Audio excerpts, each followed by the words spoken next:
श्रीमान बेतार, मेरा उत्तर इस प्रश्न में है कि क्या सम्राट विक्रमादित्य का परोपकार व्यर्थ चला गया? और आप ही ने मुझसे कहा था कि सम्राट विक्रमादित्य इस विश्व में किसी भी चुनौती से परास्त नहीं हो पाए, तो फिर वो इस चुनौती से कैसे पराजित हो सकते? राजन, जब आप मेरे मित्र की प्रशंसा करते हैं ना, तो आप मुझे बहुत अच्छे लगते हैं, परंतु जब आप मेरे मित्र के सिंहासन को प्राप्त करने की बात करते हैं तो आप मुझे एक हिंसक मतलब मुझे अच्छा नहीं लगता। इसीलिए मैं रक्षक बनकर इस सिंहासन की रक्षा करता हूँ, और अगर कोई इसे हथियाने की कोशिश करे तो मुझे क्रोध आ जाता है, और जब मुझे क्रोध आ जाता है तो मैं तिलमिला उठता हूँ, और मैं जब तिलमिला उठता हूँ तो मैं शेर का रूप ले लेता हूँ। श्रीमान बेताल, मैं तो कहता हूं कि आप सिर्फ शेर का रूप ही धारण नहीं कर लेते, बल्कि आप हृदय से भी बिल्कुल शेर की तरह निडर, शेर की तरह अडिग और शेर की तरह खूंखार भी। लेकिन श्रीमान बेताल, मुझे ऐसा क्यों लगता है कि जब भी सौंदर्य लेखा आती हैं आप कुछ डर से जाते हैं? मतलब वैसे तो आप शेर हैं, लेकिन जब वो आती हैं तो आप चूहे में परिवर्तित हो जाते हैं। कौन कहता है? कौन कहता है ये? वो तो स्त्री है ना, तो उसका सम्मान करता हूँ। स्त्रियों का सम्मान करना चाहिए, इसीलिए मैं भी कर देता हूँ। वरना डरती वो है मुझसे राजन। डरती है बहुत। क्या बात कर रहे हैं? मेरे सामने आते ही उसकी चिट्टी पिट्टी गुम हो जाती है, बाल खड़े हो जाते हैं उसके, त्राहिमाम करके भागती है।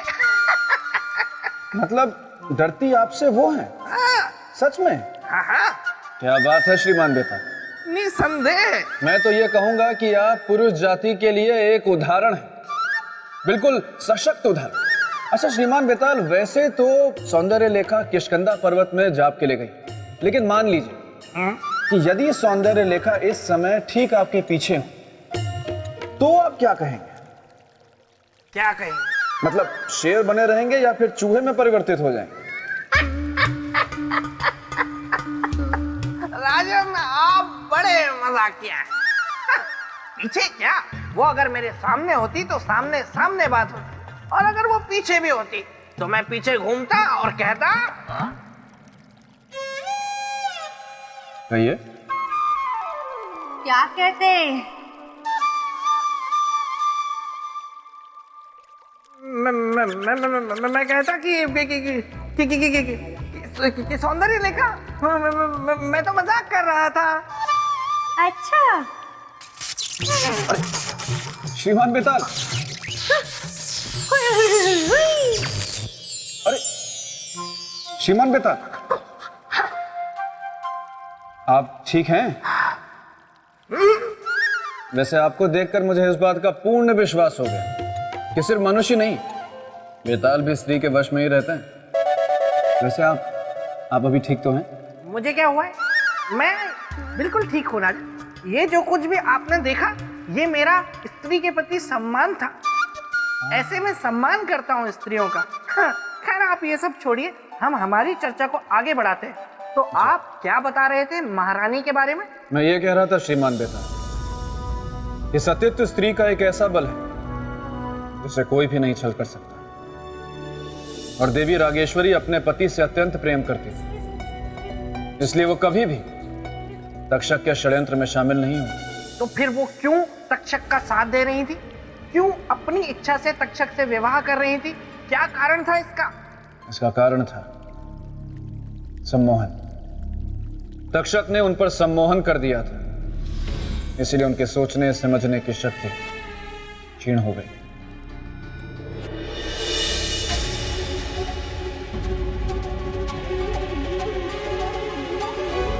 हमारा संदेश सही निकला। देवी रागेश्वरी पूरी तरह तक्षक की सम्मोहन में है, तभी तो बिना पलक झपकाए पत्थर की बूंद बनी है। अब आप दोनों को फेरों के लिए उठना पड़ेगा। ये 7 फेरे पूरे होते ही आप दोनों पूर्ण रूप से पति पत्नी हो जाएंगे। ये नहीं हो सकता। इससे पहले कि ये 7 फेरे पूरे हो, हमें देवी रागेश्वरी का सम्मोहन तोड़ना होगा।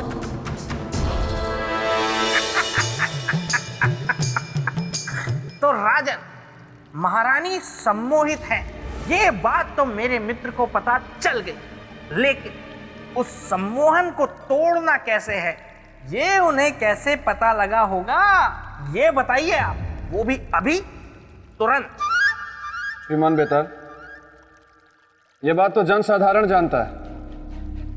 यदि जिस व्यक्ति पर सम्मोहन हुआ हो, यदि वो धातु के बर्तन में स्वयं को देख ले, तो सम्मोहन टूट जाता है। और अवश्य चक्रवर्ती सम्राट विक्रमादित्य को यह विधि पता होगा और उन्होंने इस विधि का ही इस्तेमाल किया हो।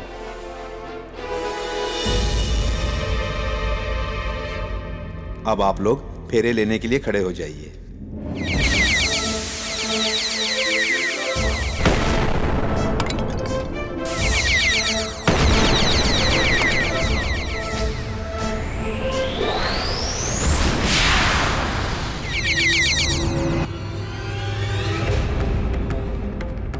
ये सब क्या है?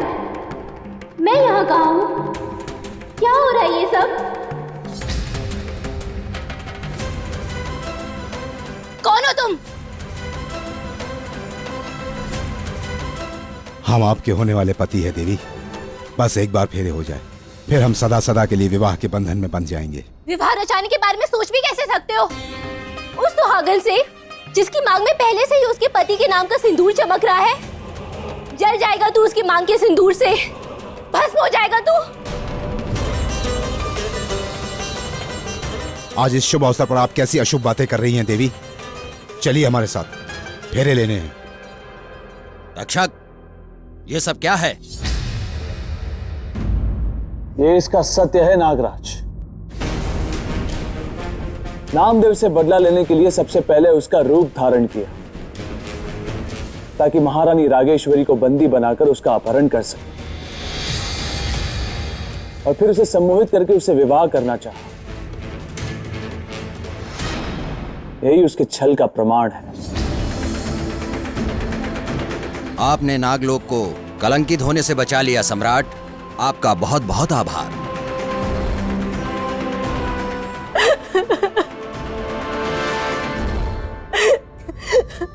प्रभु, तूने हमारी लाज बचा ली।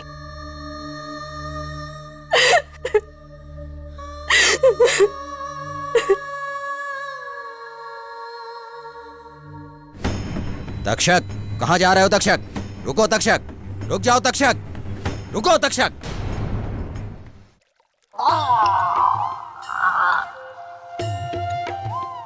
श्रीमान बेताल, ये क्या कर रहे हैं आप? ठीक तो हैं?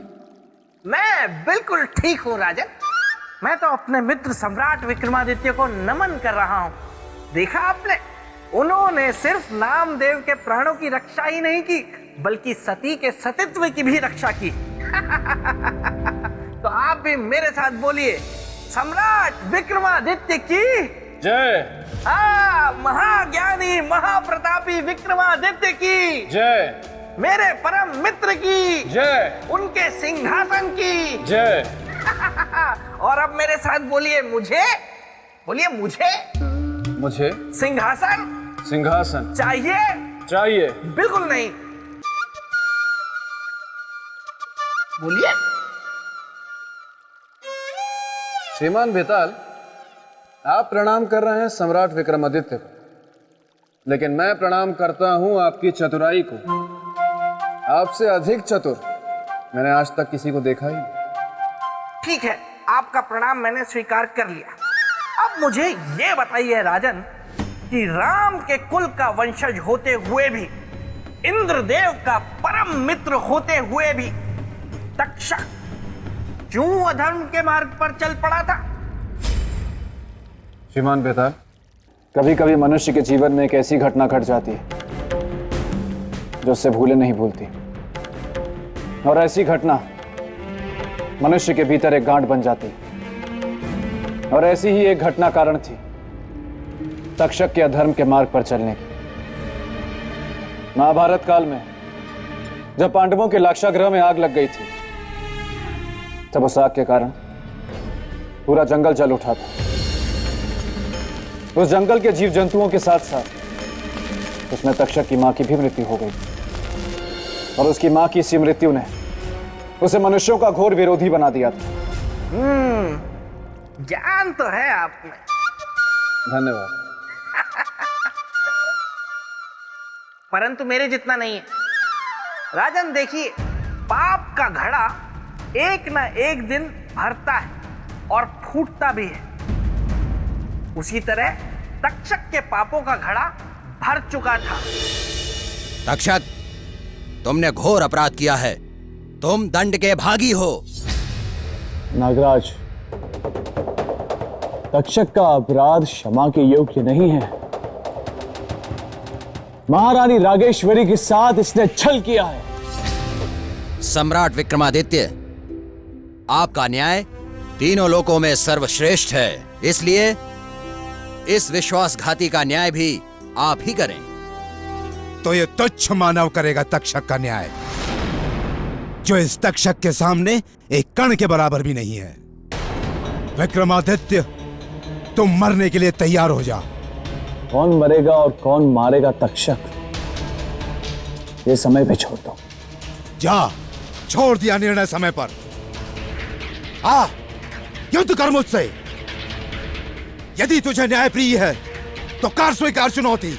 पाप के अंत के लिए इस पापी की चुनौती भी स्वीकार है। तो ठीक है, आजा मेरे मौत के अखाड़े में। आ, आ, आ।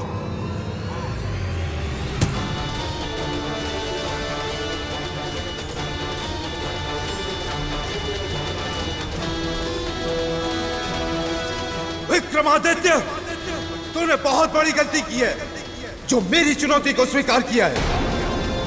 मेरी चुनौती को स्वीकार करने का मतलब है अपने ही हाथों से अपनी चिता को सजाना। तेरा अंत अब निकट आ चुका है विक्रमादित्य।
अब तू भस्म होगा मेरे विष से। अब देख मैं तुझे कैसे राख बनाता हूं।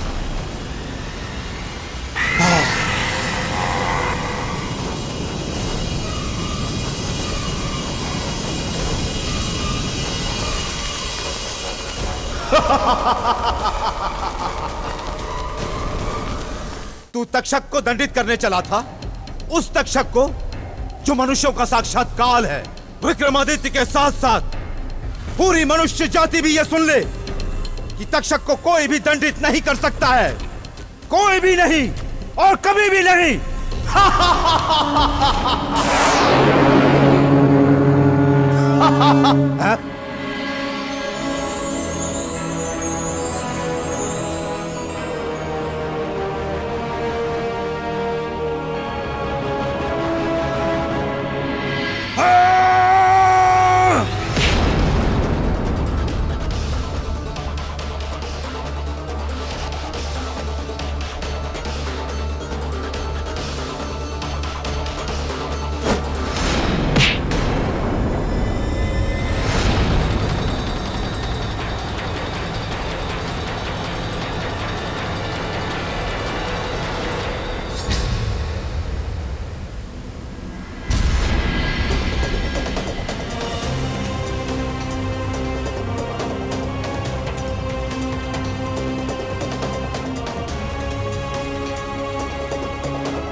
अपनी भूल स्वीकार कर लो तक्षक, इसी में तुम्हारी भलाई है।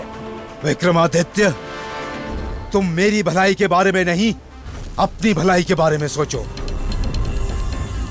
क्योंकि प्राणी सदैव अपने बारे में ही सोचता है।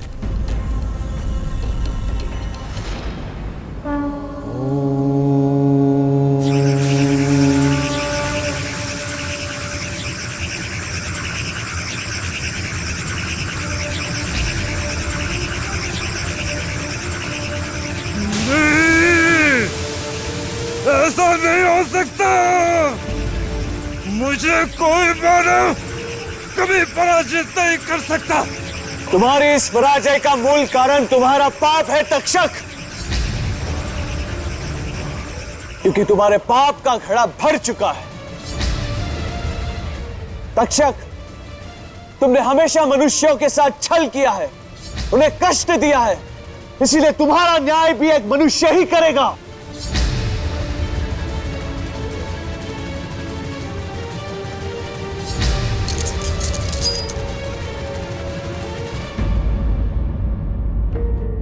न जाने कहां होगी महारानी, किस अवस्था में होगी। महाराज, महाराज, महारानी आप आ गई, आप कुशल तो हैं?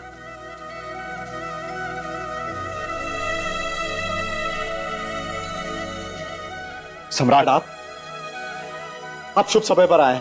देखिए देखिए महारानी आ गई। नहीं महाराज, हम स्वयं नहीं आए, सम्राट विक्रमादित्य हमें लाए हैं। महाराज, यदि ये ना होते तो हम आपके पास वापस कभी ना लौट पाते।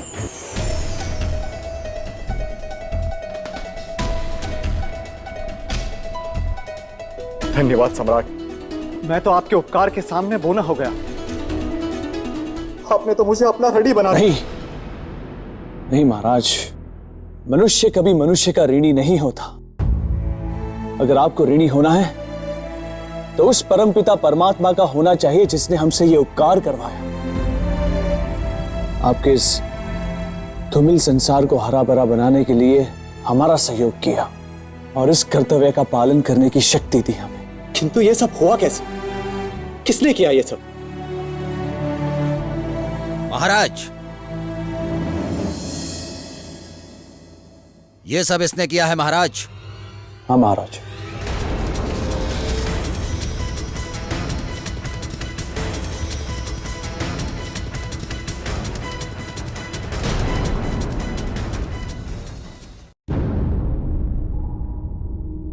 ये सब इसने किया है महाराज, इस तक्षक नाग ने। तक्षक नाग ने? हाँ महाराज। मुझे क्षमा कर दीजिए महाराज, मैं प्रतिशोध में अंधा हो गया था। तक्षक, तू क्षमा के योग्य नहीं है। फिर भी यदि क्षमा मांगना चाहता है तो उस अंगरक्षक से मांग जिसे हमने तेरे कारण मृत्यु दंड दे दिया था। उसकी अंधी मां से मांग जिसके घर का सहारा छिन जाता। सम्राट, हमें नामदेव और उसकी मां को ढूंढने जाना होगा। नहीं महाराज, इसकी कोई आवश्यकता नहीं, वो यहां आते ही होंगे। आपने उन्हें संदेश? वो आ गए महाराज। मैं जान गया तुम निर्मल हो, निर्दोष हो। सारा कसूर इस तक्षक नाग का है। मुझे क्षमा कर दो अंगरक्षक, मैं दोबारा ऐसी गलती कभी नहीं करूंगा। तक्षक, यदि सच में तुम्हारे मन में यह भाव जागा है तो यह प्रायश्चित की निशानी है। तुम नागराज के साथ पुनः नागलोक वापस लौट जाओ और अपने कर्मों का प्रायश्चित करो। धन्यवाद नागराज, हमारी सहायता के लिए बहुत बहुत धन्यवाद। नहीं सम्राट नहीं, ये तो हमारा कर्तव्य है। चलो। नामदेव, एक प्रार्थना है, यदि स्वीकार कर लोगे तो समझूंगा तुमने मुझे प्रायश्चित करने का अवसर दे दिया।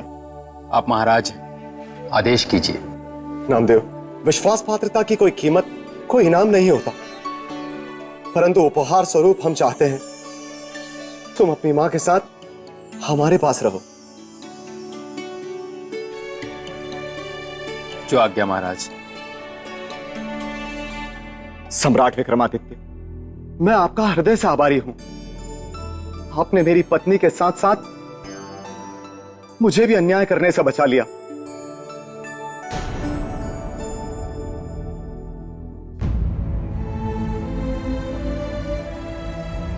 क्या बात है महारानी राजेश्वरी, इस खुशी के अवसर पे आपकी आंखों में आंसू क्यों? हमारा अनुष्ठान अधूरा ही रह गया। अब हम निसंतान ही रह जाएंगे। अब हमें इस राज्य को छोड़कर जाना होगा।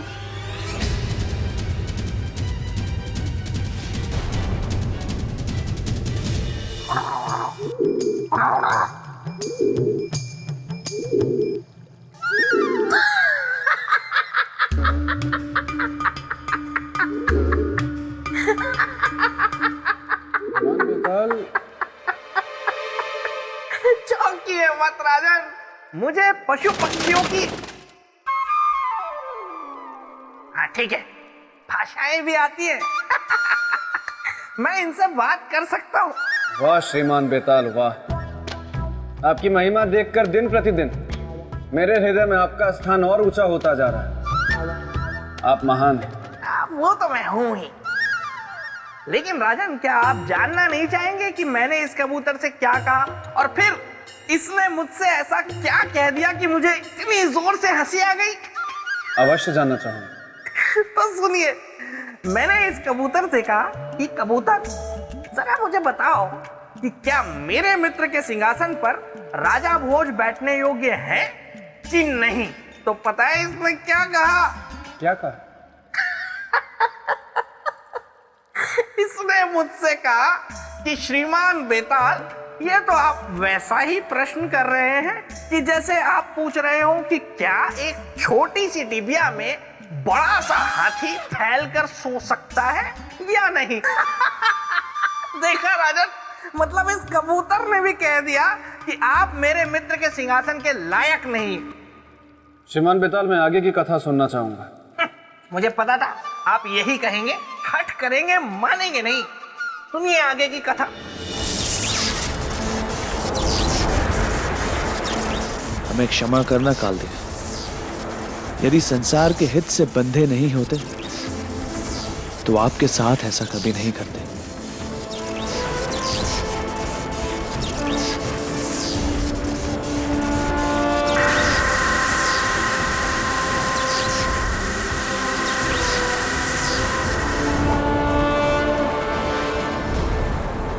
अब आप मुक्त हो, आप अपने लोक वापस जा सकते हैं कालदेव। चक्रवर्ती सम्राट विक्रमादित्य, आपने अपना परोपकार करके अपनी समस्या का समाधान कर लिया, किंतु हमारी समस्या का समाधान अभी तक नहीं हुआ। हमारी समस्या वैसी की वैसी है। क्या है आपकी समस्या कालदेव? हमारी समस्या यह है कि हम यहां से खाली हाथ, बिना किसी आत्मा को अपने साथ लिए यहां से लौट नहीं सकते। आप तो न्यायप्रिय सम्राट विक्रमादित्य हैं ना? अब आप ही हमारा न्याय कीजिए। विधि के विधान के अनुसार किसका जीवन हम साथ लेकर जाएं? कौन है जो अपनी इच्छा से अपने प्राण त्यागेगा और विधि के विधान को पूरा करेगा? हमें किसी का जीवन दीजिए विक्रमादित्य, हमारा आना सार्थक कीजिए। काल मेरे मित्र के सामने खड़ा था और ऐसे अड़ा था क्योंकि चुनौती शक्ति की नहीं थी बल्कि न्याय की थी कि काल के साथ न्याय हो तो कैसे हो, और बिना न्याय हुए वो जाने को तैयार ही नहीं था।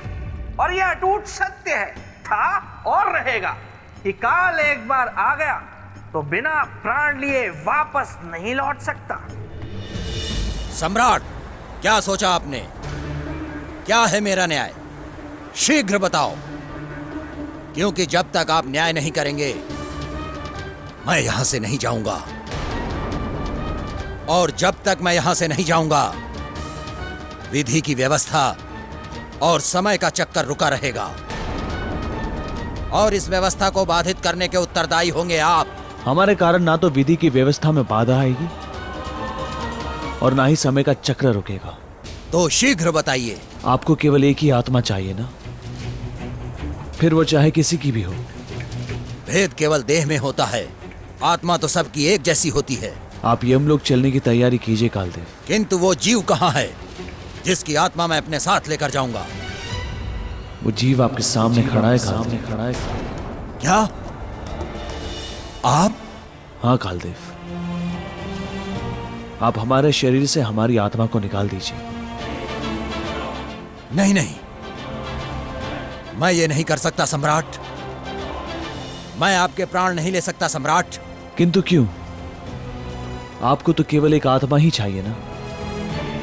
आपके प्राण लेने का अर्थ है संपूर्ण पृथ्वी लोक का नष्ट, हाहाकार, अंधकार। आपकी पत्नी, आपकी प्रजा, इन सब का क्या होगा? सब टूट जाएगा, सब बिखर जाएगा। कुछ नहीं टूटेगा और कुछ नहीं बिखरेगा कालदेव। समय के लेप ने बड़े से बड़े घाव को भर दिया है। फिर यह शरीर भी तो मिट्टी का ही बना है।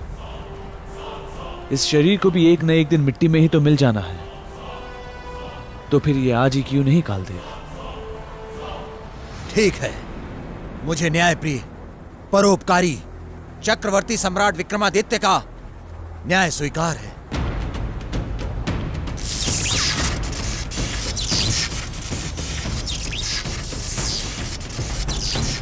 सम्राट, मुझे आपकी एक और अनुमति चाहिए। आदेश दीजिए। सम्राट, मैं जानता हूं कि आप सह शरीर मेरे साथ चल सकते हैं, किंतु काल किसी को उसके शरीर के साथ नहीं ले जा सकता। काल की विधि में ऐसी व्यवस्था नहीं है। मुझे अनुमति दीजिए कि मैं आपकी देह से आपकी आत्मा को मुक्त कर सकूं। मुझे अनुमति दीजिए कि मैं आपकी देह से आपकी आत्मा को मुक्त कर सकूं। अनुमति है आपको।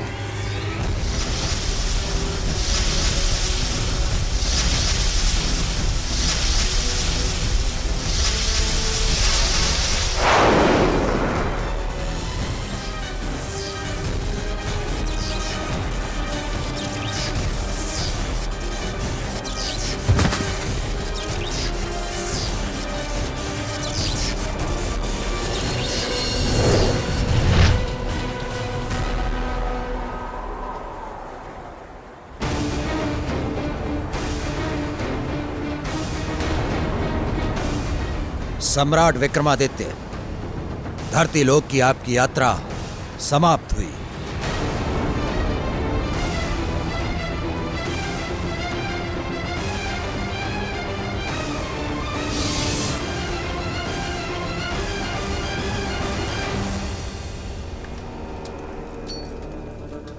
समझ में नहीं आ रहा है, काल अभी तक आया क्यों नहीं? यमराज के चरणों में काल का प्रणाम। कहां थे काल तुम? इतना विलंब क्यों लग गया आने में? जबकि तुम ध्वनि की गति से जाते हो और बिजली की गति से आते हो।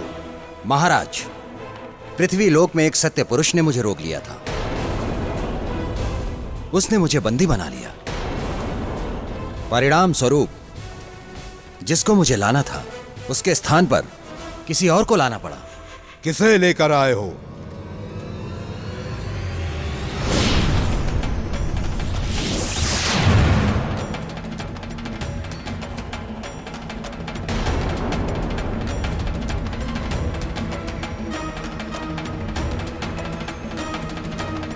चक्रवर्ती सम्राट विक्रमादित्य को लेकर आए हो? क्यों क्यों क्यों? महाराज, इन्होंने ही तो मुझे रोका था और समय पर उस जीव के पास पहुंचने नहीं दिया, और वो भी उसके परोपकार के लिए।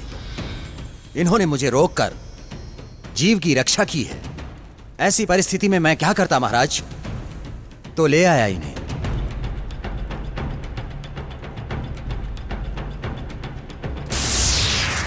यमराज, ये क्या अनर्थ किया है काल ने? चक्रवर्ती सम्राट विक्रमादित्य को अकाल मृत्यु दी है। नहीं इंद्रदेव, इसमें कालदेव की कोई गलती नहीं है।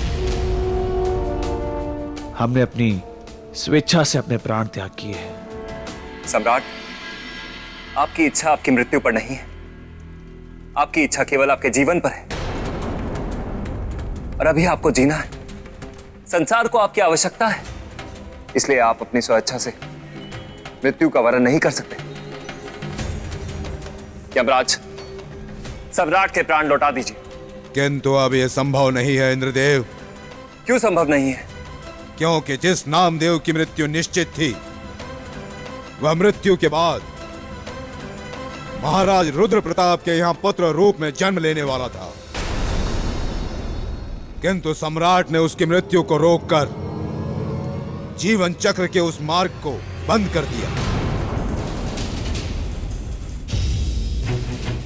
यदि अब मैं सम्राट विक्रमादित्य को मुक्त करता हूं, तो जीवन मरण का सारा विधान असंतुलित हो जाएगा।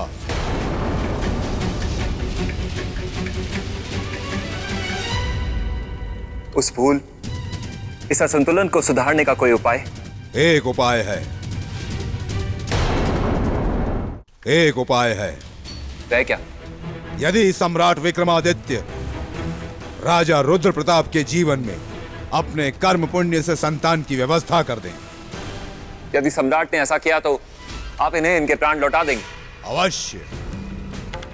ठीक है, तो लौटा दीजिए इन्हें इनके प्राण। बस केवल एक सप्ताह के लिए लौटाऊंगा इनका जीवन। उसी एक सप्ताह में इन्हें राजा रुद्र प्रताप के यहां संतान की व्यवस्था करनी होगी। यमराज, सम्राट विक्रमादित्य बहुत ही प्रतापी सम्राट है, वे अवश्य सफल होंगे। किंतु सफल इन्हें निर्धारित समय के भीतर होना होगा इंद्रदेव। यदि एक सप्ताह के भीतर संतान की व्यवस्था कर देंगे, तो जीवन और मरण का चक्र तो बचेगा ही, साथ ही इनका जीवन भी समाप्त होने से बच जाएगा। अन्यथा इनकी मृत्यु को कोई टाल नहीं पाएगा।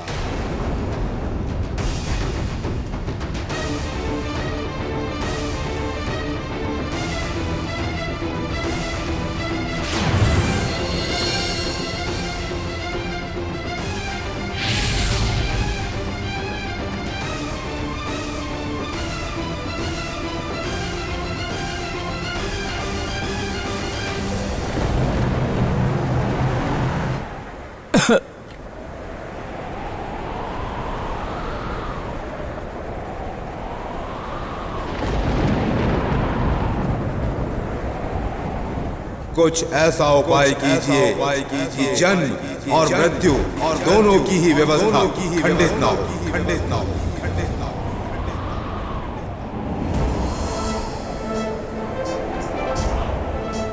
अब इस कार्य में विधाता ब्रह्मदेव ही हमारी सहायता कर सकते हैं।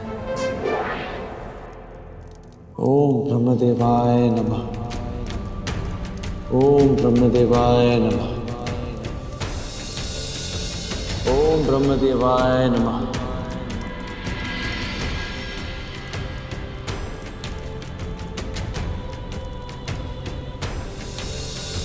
हे परमपिता ब्रह्मदेव,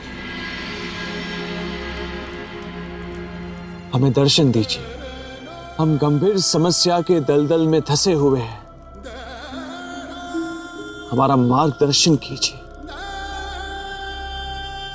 हमारे सम्मुख उपस्थित होइए। हे परम प्रतापी चक्रवर्ती सम्राट विक्रमादित्य, नेत्र खोलिए। कहिए क्या समस्या है? हम किस प्रकार आपकी सहायता कर सकते हैं?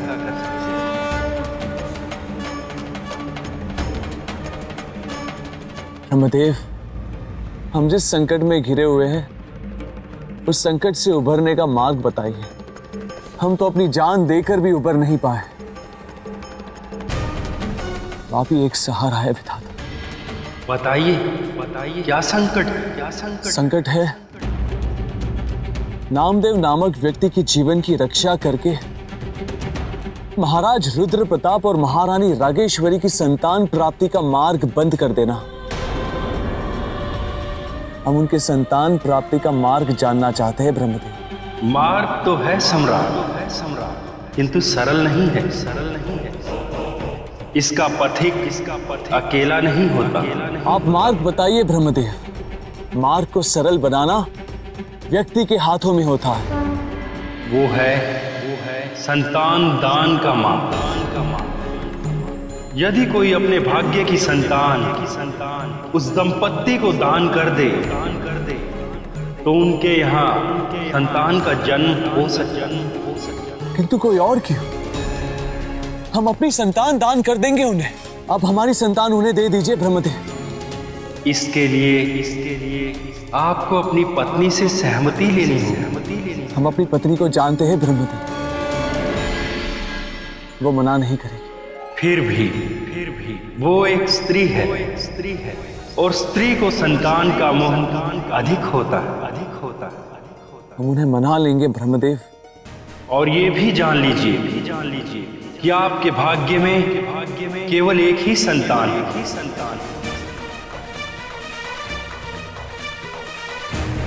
और उसे दान कर देने के बाद ना तो आपकी पत्नी मातृत्व सुख को भोग सकेंगी और ना ही आप अपनी संतान का मुख देख सकते।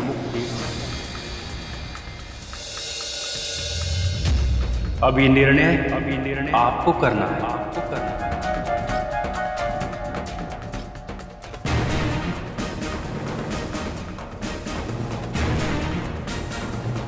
हमने निर्णय ले लिया है ब्रह्मदेव। यदि हमारे परोपकार से किसी का जीवन सुखमय होता है तो हमें वो परोपकार कर देना चाहिए। आप हमारे भाग्य की संतान उन्हें दे दीजिए ब्रह्मदेव।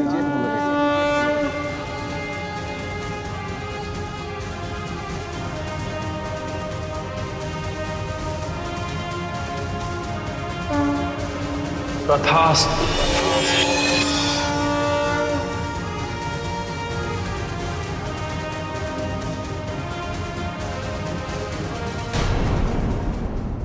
तो राजन बताइए, अगर आप मेरे मित्र के स्थान पर होते तो क्या अपने भाग्य की संतान, अपनी इकलौती संतान किसी और को दे देते?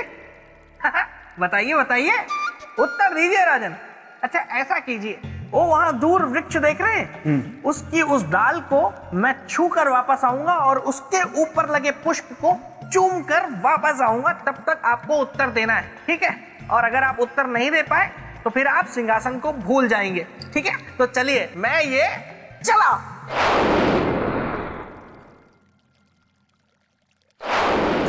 उत्तर दीजिए राजन। ये क्या श्रीमान बेताल, आपने तो मुझसे कहा था कि आप उस वृक्ष पे उस पुष्प को चूम कर आएंगे, और आप तो वहां गए नहीं। राजन मैंने आपसे कहा था कि मुझ में कई ऐसी शक्तियां हैं जिनका समय आने पर आपको पता चल जाएगा। तो ये भी मेरी एक शक्ति है कि मैं कब वृक्ष तक पहुंचा, कब डाल छुई, कब पुष्प चूमा, कब वापस आ गया, आप कुछ भी नहीं देख पाए, क्योंकि मैं पल भर में कहीं भी जा सकता हूं और पल भर में कहीं से भी आ सकता हूं। नहीं श्रीमान बेताल, जब तक मैं आपको प्रत्यक्ष रूप से उस पुष्प को चूमते हुए नहीं देख लेता तब तक मैं नहीं मानूंगा। आप जाइए उस पुष्प को चूम कर आइए, मैं प्रतीक्षा कर रहा हूं। मुझे पता था राजन कि आप मानेंगे नहीं, हट करेंगे।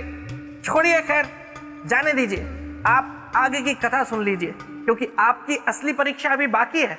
और वैसे ही मेरे मित्र विक्रमादित्य की भी असली परीक्षा बाकी थी, क्योंकि अपने निर्णय के बारे में उन्होंने महारानी को अब तक नहीं बताया था।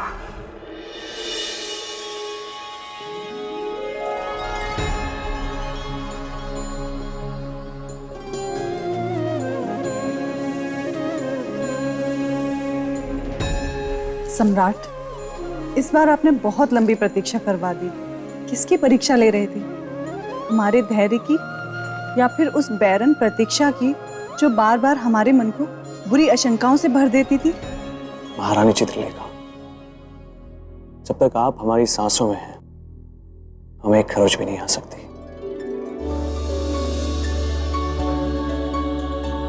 हमें आशीर्वाद दीजिए जिससे हमारी सांसों में आपकी भक्ति और प्रेम सदा ऐसे ही बनी रहे। अच्छा, आप जिस कार्य के लिए गए थे वो कार्य तो पूरा हो गया ना सम्राट? कार्य तो हुआ महारानी, परंतु पूर्ण नहीं हुआ, और इसे पूर्ण करने के लिए हमें आपकी सहायता की आवश्यकता है। हम कुछ समझे नहीं सम्राट। आप हमारे साथ चलिए।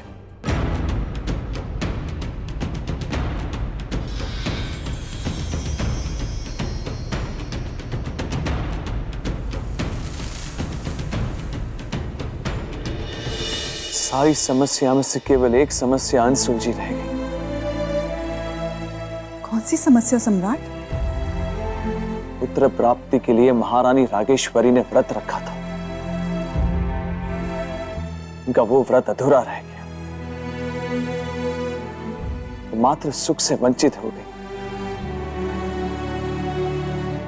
ये तो सचमुच बहुत बुरी बात है कि वो एक स्त्री की संपूर्णता से वंचित रह गई।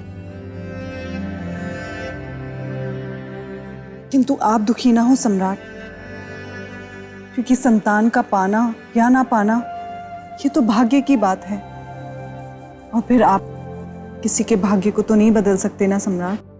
सही कह रही है आप।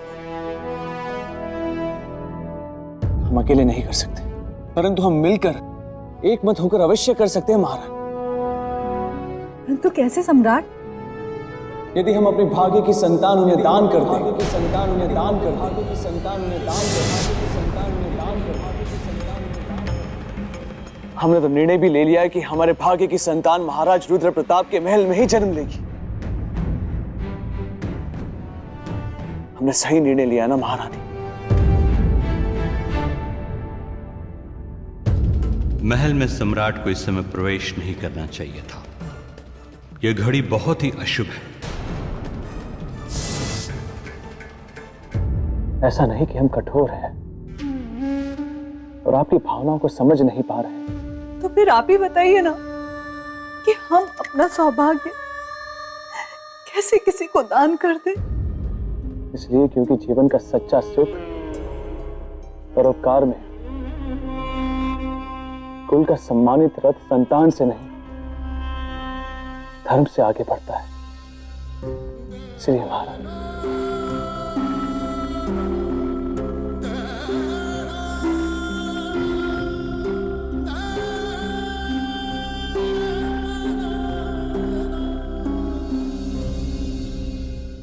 आपका मुंह फेर लेना यह संकेत देता है कि आप हमारी बात से सहमत नहीं हैं।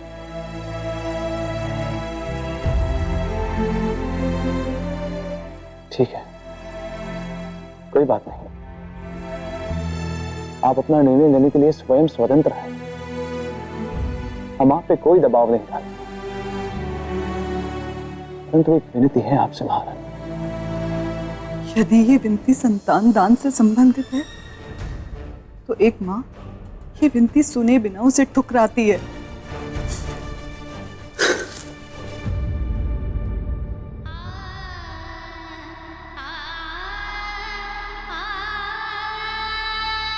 हे महादेव, ये आपने हमें किस धर्म संकट में डाल दिया है।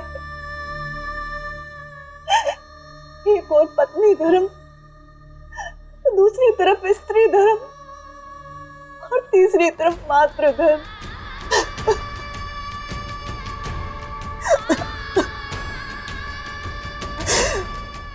यदि पत्नी धर्म को छोड़ते हैं तो पाप के भागी बनते हैं, और यदि स्त्री धर्म को छोड़ते हैं तो बांझपन के कलंक को सहते हैं, और मातृ धर्म को त्यागते हैं तो स्वयं को ही चलते हैं।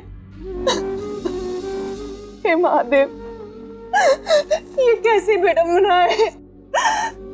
कोई दिशा दिखाइए, हम क्या करें?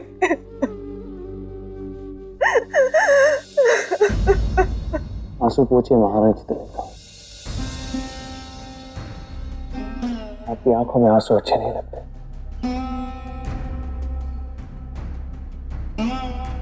फिर सम्राट, अब आप ही बताइए, हम किस ओर जाएं? क्या करें? किसी और नहीं, आप वहीं रहे, अपने निर्णय की उसी धुरी पर जिस पर आप हैं। संतान दान करने का संकल्प हमारा है, आप चिंतित ना हो, परंतु निर्णय लेने से पहले हम आपको कुछ दिखाना चाहते हैं। क्या? आपको हमारे साथ चलना होगा।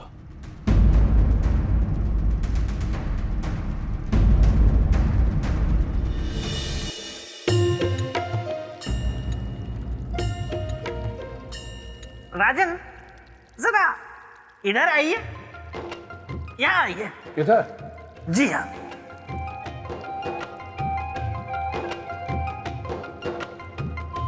सिंहासन के बीच में खड़े हो जाइए।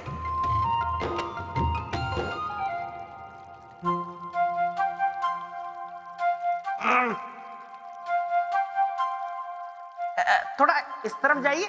इस तरफ?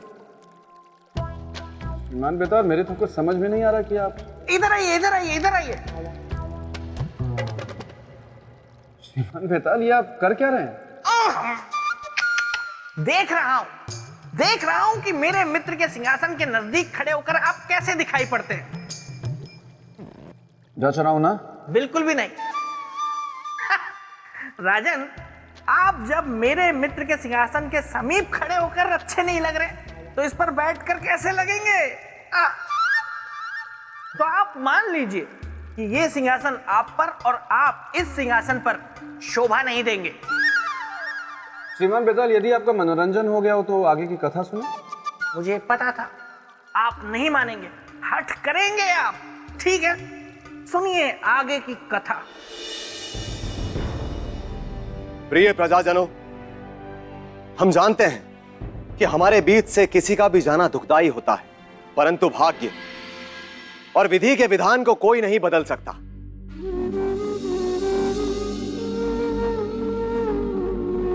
और हमारे भाग्य की लेख यह कहती है कि अब हमें आपसे सदा सदा के लिए विदा लेने का समय आ गया है। हमें आपसे सदा सदा के लिए विदा लेने का समय आ गया है।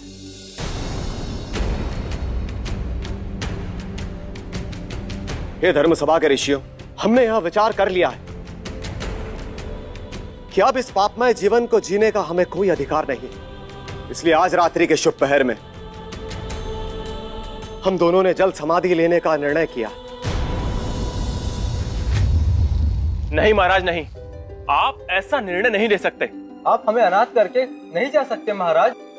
हम आपको अपने से दूर नहीं जाने देंगे महाराज। हाँ, नहीं जाने देंगे महाराज को। शांत शांत भक्तजनों, स्नेह का बंधन मत डालिए इनके पैरों में, जाने दीजिए इन्हें।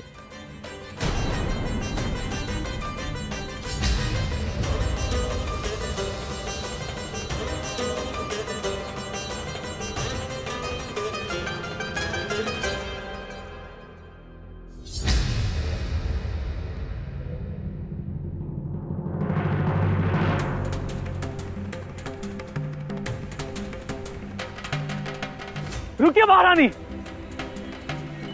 महारानी।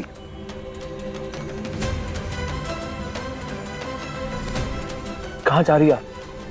किसी का जीवन बचाने। किसका? राजा रुद्र प्रताप और महारानी रागेश्वरी का। उनका दुख हमसे देखा नहीं गया। यदि हमारे अजन्मे शिशु के दान से उनके और उनकी प्रजा के जीवन में सुख के पल आ सकते हैं, तो हम अपनी संतान का दान कर देंगे। छोड़ देंगे हम अपना मातृत्व पद, किंतु हम उन्हें बचाएंगे। क्या कह रही हैं आप? जी महाराज, यही हमारा अटल और अंतिम निर्णय है। आपको पाकर धन्य हो गए हम। हमारी प्रेरणा के स्रोत भी केवल आप ही हो महाराज। आपका बहुत बहुत धन्यवाद।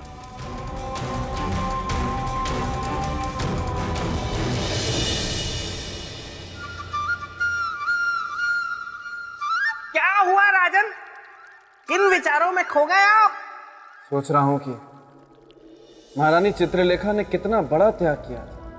एक पल जिस त्याग का उन्होंने घोर विरोध किया था, तो दूसरे ही पल किसी का दुख देखकर उस त्याग को करने को तुरंत तैयार हो गए। मेरे मित्र सम्राट विक्रमादित्य थे ही इतने सौभाग्यशाली जो उन्हें ऐसी पत्नी मिली थी।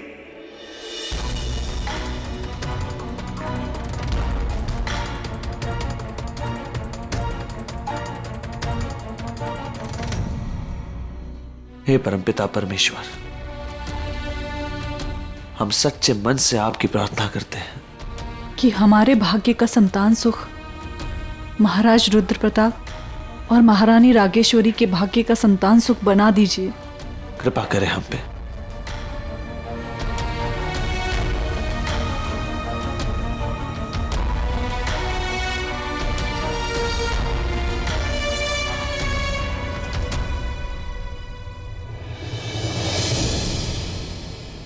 अब हमें आज्ञा दीजिए।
क्यों देवी, क्या हुआ? क्या जीवन के प्रति मोह जाग गया या फिर डूबने से भय लगने लगा? जी महाराज, हमें मोह जाग गया। मैं कुछ समझा नहीं महारानी। महाराज, हमें हमारे गर्भ में जीवन की अनुभूति हुई है। ये कैसे हो सकता है महारानी? ये आपका भ्रम है। नहीं महाराज, एक नारी को अपने गर्भ के जीवन का कभी भ्रम हो ही नहीं सकता। यदि ऐसा है तो इसकी सत्यता अभी प्रमाणित हो जाएगी। चलिए तट पर।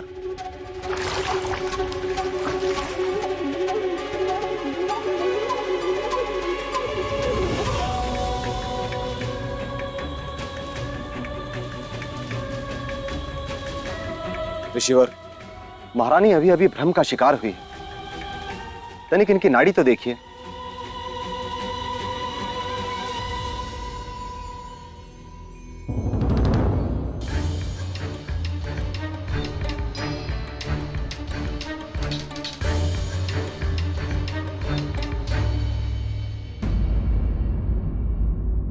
महाराज, चमत्कार हो गया।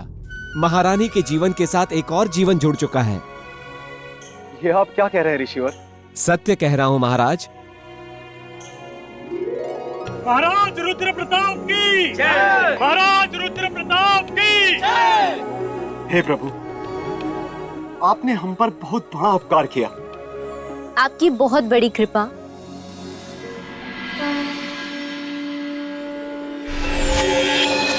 राजन, ये उपकार प्रभु का नहीं अपितु परोपकारी सम्राट विक्रमादित्य का है।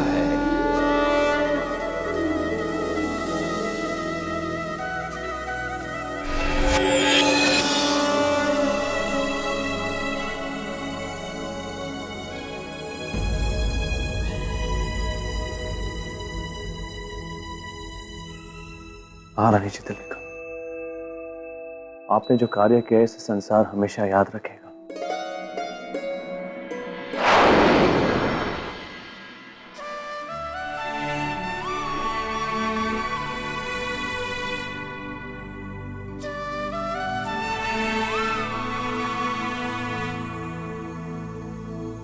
इंद्रदेव, सम्राट, आज आप दोनों ने परोपकार का जो उदाहरण प्रस्तुत किया है वह इस संसार में ध्रुव तारा के समान चमकेगा। ऐसा महान परोपकार ना तो पहले कभी देखा गया है और ना ही भविष्य में कभी देखा जाएगा। सच में सम्राट, इस धरती पर आप धर्म के सच्चे प्रतिनिधि हैं। आज पहली बार काल को किसी के परोपकार ने पराजित किया है। सचमुच आप धन्य हैं। विधि के विधान को व्यवस्थित रखने के लिए जो भूमिका आपने निभाई है, उसके लिए हम सब आपके आभारी हैं। आभार स्वरूप हम आपका लिया हुआ जीवन आपको वापस करते हैं।